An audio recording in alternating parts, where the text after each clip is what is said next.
Here are a few tips that will make a big difference to your Paper 6 chemistry exam. Question 4 might be the most challenging part of this paper.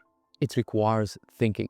While solving past papers, consider starting with this question first. Your brain will be fresh at the beginning, and that will help you to think better and score more marks from this question. There is actually an easy way you can get all the 6 marks if you follow this procedure. You'll always be given a sample. This could be a solid or a solution. Start first by measuring the volume or the mass. If the solid was given in large lumps, then crush the solid. Every time you do a certain step, mention the tool you're using for that. For instance, if you're crushing the solid, you're going to mention the pestle and mortar. If you're measuring the mass, you'll write, I'll be using a balance. And if you're measuring the volume of the solution, you'll use a measuring cylinder or a pipette. Next, you will do the procedure you've been asked in the question.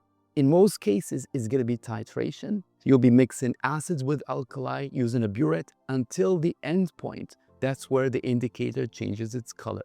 In other cases, you'll be asked to find the rate of reaction. And that's usually done by measuring volume of a gas over units of time.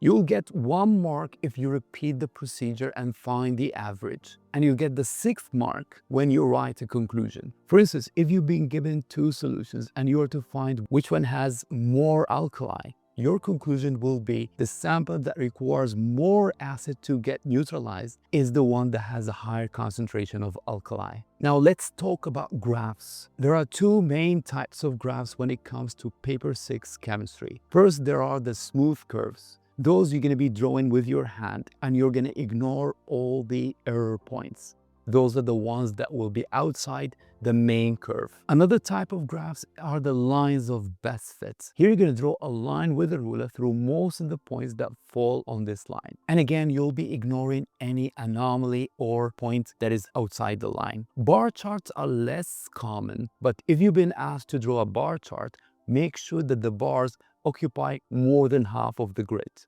Finally, don't forget to write the labels and the units on both axes. I wish you all best of luck for your exam.